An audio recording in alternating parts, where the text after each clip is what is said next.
Welcome to Anilkumareconlab. ഏവർക്കും പുതിയൊരു വീഡിയോയിലേക്ക് സ്വാഗതം. ഇന്നത്തെ വീഡിയോയിലൂടെ നമ്മൾ കാണാൻ പോകുന്നത് ഇക്കഴിഞ്ഞ +2 പബ്ലിക് പരീക്ഷയ്ക്ക് ഇക്കണോമിക്സിൽ ചോദിച്ചിട്ടുള്ള 2 മാർക്കിന് ചോദിച്ച ചോദ്യങ്ങളും അതിൻ്റെ ഉത്തരങ്ങളുമാണ്. ഈ വീഡിയോ നിങ്ങൾക്ക് എത്രത്തോളം ഈ പരീക്ഷയ്ക്ക് മാർക്ക് സ്കോർ ചെയ്യാൻ സാധിച്ചു എന്ന് മനസ്സിലാക്കാൻ കഴിയും. നിങ്ങളുടെ ലെവൽ, അതായത് നിങ്ങൾ ഏത് പൊസിഷനിൽ എത്തി നിൽക്കുന്നു എന്ന് നിങ്ങൾക്ക് ഇതിലൂടെ മനസ്സിലാക്കിയെടുക്കാവുന്നതാണ്. വളരെ കൃത്യമായിട്ട് നിങ്ങൾക്ക് ഈ ഓരോ ചോദ്യങ്ങളുടെയും ഉത്തരങ്ങൾ കൃത്യമായി മനസ്സിലാക്കാം. ഓക്കെ, നമുക്ക് വീഡിയോയിലേക്ക് കടക്കാം. ഒന്നാമത്തെ ചോദ്യം, അതായത് പാർട്ട് 2 എന്ന് പറയുന്ന ഭാഗത്തിൽ നമുക്കറിയാം എ ബി എന്നീ 2 രീതികളിലായിട്ടാണ് ചോദ്യങ്ങൾ ഉൾപ്പെടുത്തിയിരിക്കുന്നത്. എല്ലാ ഭാഗങ്ങളിലും നമുക്കറിയാം എ എന്ന് പറയുന്ന പാർട്ടും ബി എന്ന് പറയുന്ന പാർട്ടും ഉണ്ട്. എ എന്ന് പറയുന്ന പാർട്ട് ഫോക്കസ് ഏരിയയും ബി എന്ന് പറയുന്ന പാർട്ട് നോൺ ഫോക്കസ് ഏരിയയുമാണ്.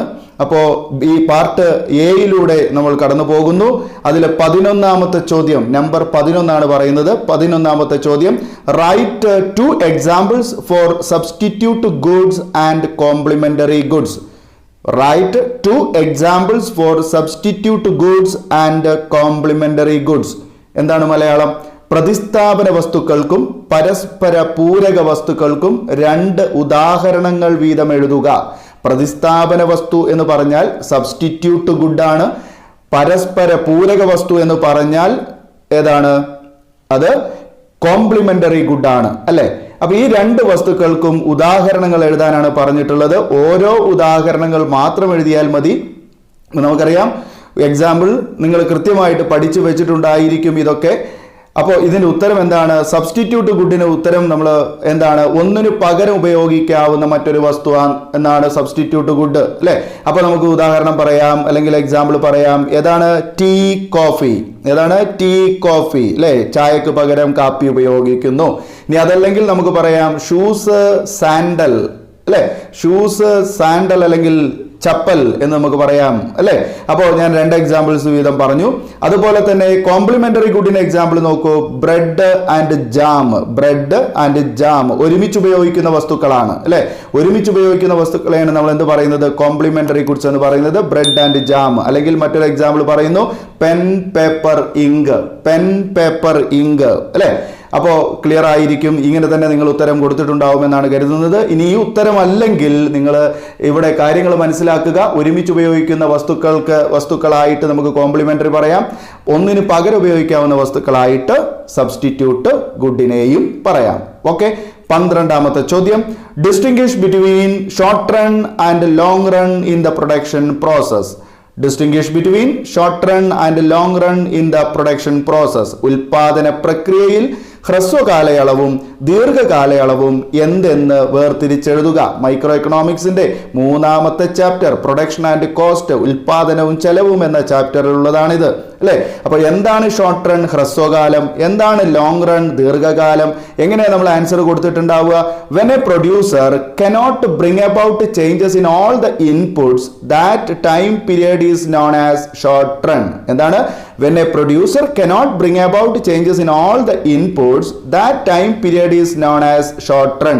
ഹ്രസ്വകാലം എന്ന് പറയുന്നത് ഒരു ഉൽപാദകൻ അയാളുടെ ഉൽപാദന ഘടകങ്ങളിൽ മാറ്റം വരുത്താതെയുള്ള ഉൽപാദനത്തെയാണ്. ഒരു ഉൽപാദകൻ അയാളുടെ ഉൽപാദനത്തിൽ ഉപയോഗിക്കുന്ന ഉൽപാദന ഘടകങ്ങളെ മാറ്റം വരുത്താതെയാണ് ഉപയോഗിക്കുന്നതെങ്കിൽ അത്തരം കാലയളവിനെ ഷോർട്ട് റൺ അല്ലെങ്കിൽ ഹ്രസ്വകാലം എന്ന് പറയുന്നു. അങ്ങനെയാണെങ്കിൽ എന്താണ് long run? When a producer can change in all the inputs that time period is known as long run. എങ്ങനെയുള്ള കാലയളവാണ്? When a producer can change. Can change ആണെങ്കിൽ ചേഞ്ച് ചെയ്യാൻ കഴിയുന്ന കാലയളവാണ്. ഉൽപാദകൻ അയാളുടെ എല്ലാ ഉൽപാദന ഘടകങ്ങളിലും മാറ്റം വരുത്തിക്കൊണ്ടാണ് ഉൽപ്പന്നം ഉണ്ടാക്കുന്നതെങ്കിൽ അത്തരം കാലയളവിനെ എന്ത് പറയും? ലോങ് റൺ അല്ലെങ്കിൽ ദീർഘകാലയളവ് എന്ന് പറയും. ഓക്കെ, മാറ്റം വരുത്താതെയാണ് ഉൽപാദനം നടത്തുന്നതെങ്കിൽ അത് ഷോർട്ട് റൺ എന്ന് പറയും. ക്ലിയർ അല്ലേ? ഇങ്ങനെ എഴുതിയിട്ടുണ്ടാവുമല്ലോ. ഓക്കെ, ഇനി ഇതേപോലെ തന്നെ എഴുതിയിട്ടില്ലെങ്കിൽ ഇതിന്റെ അടുത്തുകൂടെ ഒക്കെ പോയാൽ മതി കേട്ടോ, നിങ്ങൾക്ക് മാർക്ക് ക്ലിയർ ആയിട്ട് കിട്ടും. ഓക്കെ, 13ാമത്തെ ചോദ്യം, What do you mean by market equilibrium? What do you mean by market equilibrium? എന്താണ് കമ്പോള സന്തുലിതാവസ്ഥ, അല്ലെ? അല്ലെങ്കിൽ കമ്പോള സന്തുലിതാവസ്ഥ എന്നതുകൊണ്ട് അർത്ഥമാക്കുന്നത് എന്ത് എന്നാണ്. നമുക്കറിയാം കമ്പോള സന്തുലിതാവസ്ഥ എന്ന് പറയുന്നത് മാർക്കറ്റ് ഡിമാൻഡും അതുപോലെ തന്നെ മാർക്കറ്റ് സപ്ലൈയും ഈക്വൽ ആകുന്നതാണ്. അല്ലെ? Market demand and market supplies are equal. The situation of the market demand and market supplies are equal, അല്ലെ? കമ്പോള ചോദനവും കമ്പോള പ്രധാനവും തുല്യമാകുന്ന അവസ്ഥയാണ് ഏത്? കമ്പോള സന്തുലിതാവസ്ഥ, അല്ലെ? ഒരു ഉൽപാദകന്റെ അല്ലെങ്കിൽ ഒരു പ്രൊഡ്യൂസറുടെ മാർക്കറ്റ് ഡിമാൻഡും മാർക്കറ്റ് സപ്ലൈയും തുല്യമാകുന്ന അവസ്ഥയ്ക്ക് പറയുന്ന പേരാണ് കമ്പോള സന്തുലിതാവസ്ഥ അല്ലെങ്കിൽ മാർക്കറ്റ് ഇക്വിലിബ്രിയം. ക്ലിയർ? ദെൻ 14ാമത്തെ ചോദ്യം, elucidate intermediate goods with example, അല്ലെ? Elucidate intermediate goods with example. ഇതെല്ലാം നമ്മൾ ഒരുപാട് തവണ എക്സാമ്പിൾ ഇമ്പോർട്ടന്റ് പറഞ്ഞ ചോദ്യമാണ്, അല്ലെ? ഇന്റർമീഡിയറ്റ് ഗുഡ്സ് ചോദിക്കുമെന്ന് ഒരുപാട് തവണ വീഡിയോസിൽ പറഞ്ഞിട്ടുണ്ടായിരുന്നു. എന്താണ് ഇന്റർമീഡിയറ്റ് ഗുഡ്സ്? ഇടനില ഉൽപ്പന്നങ്ങൾ അല്ലെങ്കിൽ മധ്യമ ഉൽപ്പന്നങ്ങൾ അല്ലെങ്കിൽ അന്തരാള വസ്തുക്കൾ എന്നൊക്കെയാണ് നമ്മൾ അതിന് മലയാളം പഠിച്ചിട്ടുള്ളത്, അല്ലെ? അപ്പോൾ എന്താണ് അന്തരാള വസ്തു എന്ന് പറയുന്നത്? Goods used as an input for producing other goods, അല്ലെ? Goods used as an input, അതായത് ഉൽപ്പാദിപ്പിച്ച വസ്തുക്കൾ മറ്റൊരു ഉൽപ്പന്നം ഉണ്ടാക്കാൻ വേണ്ടി ഉപയോഗിക്കുന്ന ഒരു വസ്തുവിന് പറയുന്ന പേരാണ്, അല്ലെ? മറ്റൊരു ഉൽപ്പന്നം ഉണ്ടാക്കാൻ വേണ്ടി ഉപയോഗിക്കുന്ന ഒരു വസ്തുവിന് അല്ലെങ്കിൽ ഒരു ഉൽപ്പന്നം ഉണ്ടാക്കാൻ വേണ്ടി ഉപയോഗിക്കുന്ന മറ്റൊരു വസ്തുവിന് പറയുന്ന പേരാണ് എന്ത്? ഇടനില ഉൽപ്പന്നങ്ങൾ അല്ലെങ്കിൽ മധ്യമ വസ്തുക്കൾ അല്ലെങ്കിൽ അന്തരാള വസ്തുക്കൾ അല്ലെങ്കിൽ ഇന്റർമീഡിയറ്റ് ഗുഡ്സ് എന്ന് പറയുന്നത്. ക്ലിയർ അല്ലേ? അപ്പൊ നമുക്ക് എക്സാമ്പിൾ പറയാം. Wheat used to make bread. Wheat എന്ന് പറയുന്നത് ഒരു ഉൽപ്പന്നമാണ്. ആ ഉൽപ്പന്നത്തെ നമ്മൾ എന്താക്കാൻ ഉപയോഗിക്കുന്നു? ബ്രെഡ് എന്ന് പറയുന്ന മറ്റൊരു ഉൽപ്പന്നം ഉണ്ടാക്കാൻ വേണ്ടി ഉപയോഗിക്കുന്നു. അപ്പൊ അങ്ങനെയുള്ള ഉൽപ്പന്നങ്ങളെ നമ്മൾ ഇന്റർമീഡിയറ്റ് ഗുഡ് എന്നാണ് പറയുന്നത്. വീറ്റ് മാത്രമല്ല കേട്ടോ, വീറ്റ് ഉപയോഗിച്ചുകൊണ്ട് നമ്മൾ ഗോതമ്പ് ഉപയോഗിച്ചുകൊണ്ട് നമ്മൾ ബ്രെഡ് ഉണ്ടാക്കുന്നു, അല്ലെ? അതുപോലെ തന്നെ ബ്രിക്സ്, അതുപോലെ അങ്ങനെയുള്ള സാധനമൊക്കെ ഉപയോഗിച്ചുകൊണ്ട് നമ്മൾ ബിൽഡിംഗ് ഉണ്ടാക്കുന്നു, അല്ലെ? ബ്രിക്സ്, സിമെന്റ് അങ്ങനെയുള്ള വസ്തുക്കളൊക്കെ ഉപയോഗിച്ചുകൊണ്ട് ബിൽഡിംഗ് ഉണ്ടാക്കുന്നു. അങ്ങനെ ഒരുപാട് എക്സാമ്പിൾസ് ഒക്കെ പറയാം കേട്ടോ. നിങ്ങളുടെ മോഡൽ ക്വസ്റ്റ്യൻ പേപ്പറിൽ ഈ ചോദ്യം വന്നിട്ടുണ്ടായിരുന്നല്ലോ. ഏതാണ്? സ്റ്റീൽ തകിട് ഉപയോഗിച്ചുകൊണ്ട് വാഹനങ്ങൾ നിർമ്മിക്കുന്നു എന്ന് പറഞ്ഞിട്ടൊരു ചോദ്യം ഉണ്ടായിരുന്നല്ലോ, അല്ലേ?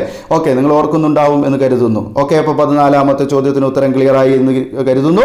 ദെൻ 15ാമത്തെ ചോദ്യം, write the appropriate economic term for the following. 2 ചോദ്യങ്ങൾ തന്നിരിക്കുന്നു 15ല്. Write the appropriate economic term for the following. താഴെ നൽകിയവയ്ക്ക് അനുയോജ്യമായ സാമ്പത്തിക പദം എഴുതുക എന്ന് പറഞ്ഞുകൊണ്ടാണ് ചോദ്യം വന്നിരിക്കുന്നത്. എന്താണ് ചോദ്യം നോക്കാം. എ ക്വസ്റ്റ്യൻ വരുന്നു, the rate of change of consumption as income changes. എന്താണ്? The rate of change of consumption as income changes. ആദ്യം ഒന്ന് നോക്കാം.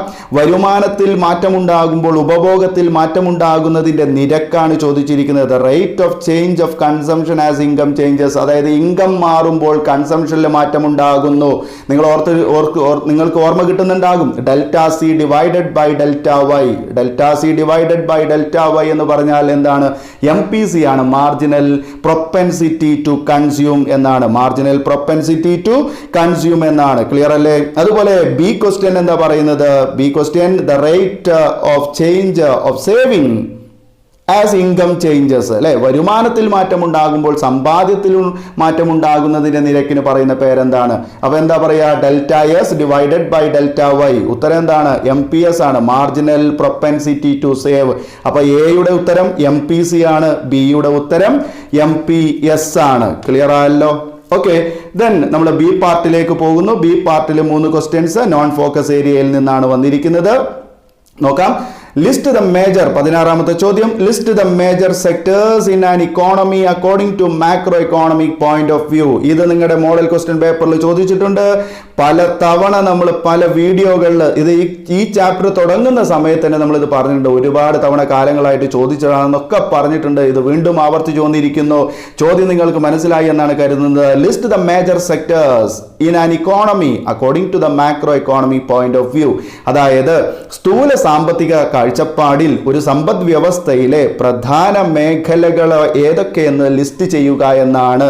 ഓക്കെ, അപ്പൊ ആ മേഖലകൾ ഏതൊക്കെയാണെന്ന് നിങ്ങൾ പോയിന്റ് ആക്കി താഴേക്ക് എഴുതിയാൽ മതി. 4 മേഖലകളുണ്ട്, നമുക്കറിയാം. ഏതൊക്കെയാണ്? House hold, firms, government, external sector അല്ലെങ്കിൽ ഫോറിൻ സെക്ടർ, അല്ലെ? ഏതൊക്കെയാണ്? House hold, firms, government, external sector. Clear അല്ലേ?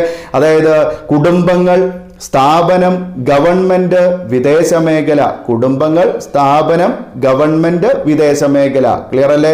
ഇനി 17ാമത്തെ ചോദ്യം, what price of apple increased by 20%. The quantity supplied of apple increased by 30%. Calculate the price elasticity of supply എന്നാണ് ചോദിച്ചിരിക്കുന്നത്. ഇവിടെ price elasticity of supply calculate ചെയ്യാനാണ് പറഞ്ഞിട്ടുള്ളത്. അതായത് നമ്മൾ ഡിമാൻഡിന്റെ, അതായത് ഇലാസ്റ്റിസിറ്റി ഓഫ് ഡിമാൻഡ് പഠിച്ച പോലെ തന്നെ ഇലാസ്റ്റിസിറ്റി ഓഫ് സപ്ലൈ ഉണ്ട്. പ്രൈസ് ഇലാസ്റ്റിസിറ്റി ഓഫ് സപ്ലൈ ഇവിടെ കാൽക്കുലേറ്റ് ചെയ്യണമെങ്കിൽ നമ്മൾ ഉപയോഗിക്കുന്ന സമവാക്യം, ഇക്വേഷൻ എന്താണ്? അതായത് delta Q divided by delta P into P by Q എന്ന് പറയുന്ന സമവാക്യമുണ്ട്. ആ സമവാക്യം വെച്ചുകൊണ്ട് നമ്മൾ കാൽക്കുലേറ്റ് ചെയ്യുമ്പോൾ നമുക്ക് കിട്ടുന്നത്, നമ്മളിവിടെ ഒരു ചോദ്യം, ഈ ചോദ്യം വളരെ വ്യക്തമായിട്ട് നമ്മൾ മനസ്സിലാക്കണം. കുറച്ച് കോംപ്ലിക്കേറ്റഡ് ആയിട്ട് വന്ന ചോദ്യമാണ്, പക്ഷേ വളരെ സിമ്പിൾ ആയിട്ട് മനസ്സിലാക്കാവുന്നതാണ്. എങ്ങനെ? അതായത് ആപ്പിളിന്റെ വില 20% ഇൻക്രീസ് ചെയ്തു, അതിനനുസരിച്ച് എന്താ പറയുക, അതിന്റെ ക്വാണ്ടിറ്റി 30 അല്ലെങ്കിൽ 30% ഇൻക്രീസ് ചെയ്തു എന്നാണ് അല്ലേ. ആപ്പിളിന്റെ പ്രൈസ് 20% വർദ്ധിച്ചപ്പോൾ അതിന്റെ ക്വാണ്ടിറ്റി, സപ്ലൈ ക്വാണ്ടിറ്റി 30% അല്ലെങ്കിൽ 30% ഇൻക്രീസ് ചെയ്തു എന്നാണ്. അപ്പോൾ ഓൾറെഡി നമ്മൾ ചിന്തിക്കേണ്ടത് ഈ ആപ്പിളിന്റെ വില 100 രൂപയിൽ നിന്ന് 120 രൂപയായിട്ട് വർദ്ധിച്ചു എന്നാണ്. അതുപോലെ തന്നെ അതിന്റെ ക്വാണ്ടിറ്റി 1 kg നിന്ന് എത്രയാ, അല്ലെങ്കിൽ അതിന്റെ ക്വാണ്ടിറ്റി നമ്മൾ 100-ൽ നിന്ന് 130 വർദ്ധിച്ചു എന്ന് വേണം കരുതാൻ. മനസ്സിലാവുണ്ടോ? അങ്ങനെയാണ് ഇപ്പോൾ, അതായത് പെർസെൻറ്റേജിലാണ് തന്നിരിക്കുന്നത്. അപ്പോൾ അങ്ങനെ ആകുമ്പോൾ നമുക്കിവിടെ ഇതിന്റെ ഇലാസ്റ്റിസിറ്റി നമുക്ക് കിട്ടുന്നത് എന്താണ്? മോർ ദാൻ 1 ആണ്. മോർ ദാൻ 1 എന്ന് പറയുമ്പോൾ ഇലാസ്റ്റിസിറ്റി ഓഫ് സപ്ലൈ, അതാണ് ഇവിടെ കിട്ടുക. ഇലാസ്റ്റിസിറ്റി ഓഫ് സപ്ലൈ എന്ന് പറയുന്നത് മോർ ദാൻ 1 ആണ് ഇതിന്റെ വാല്യൂ. അതായത് നമ്മൾ degrees of elasticity of demand പഠിച്ചിട്ടുണ്ടല്ലോ, 5 ഡിഗ്രികൾ. അതുപോലെ തന്നെ 5 ഡിഗ്രികൾ ഇവിടെയും സപ്ലൈക്ക് വരുന്നുണ്ട്. നമ്മൾ എങ്ങനെ പഠിച്ചിട്ടുണ്ട്? ഏത് നമ്മളെ elasticity of supply, inelasticity of supply, unitary elasticity of supply അല്ലേ. അതുപോലെ തന്നെ perfectly elastic supply, perfectly inelastic supply, ഇങ്ങനെ നമ്മൾ ഡിമാൻഡ് പഠിച്ച പോലെ തന്നെ സപ്ലൈയുടെ ഭാഗം വരുന്നുണ്ട്. പക്ഷേ ഇത് എന്താണ്? ഇത് നമ്മുടെ നോൺ ഫോക്കസ് ഏരിയയിൽ വരുന്നൊരു ഭാഗമാണ്. ഓക്കെ, എന്തായാലും ഇവിടെ നമുക്ക് ഉത്തരം വരുന്നത് മോർ ദാൻ 1 എന്നുള്ളതാണ്. ഓക്കെ, അത് മിക്കവാറും നിങ്ങൾ ഈ കാൽക്കുലേഷൻ ചെയ്തിട്ടുണ്ടാവില്ല എന്നാണ് ഞാൻ സങ്കല്പിക്കുന്നത്. ഓക്കെ, ചെയ്താൽ നിങ്ങൾക്ക് ഉത്തരം കിട്ടേണ്ടത് മോർ ദാൻ 1 എന്നുള്ളതാണ്. അതായത് 1.5 എന്ന ആൻസർ ആണ് കിട്ടുക. ഓക്കെ, ഇനി നമ്മൾ ലാസ്റ്റ് ക്വസ്റ്റ്യനിലേക്ക് പോകുന്നു. 2 മാർക്കിന്റെ 18ാമത്തെ ചോദ്യം. Mention 2 motives behind the demand for money.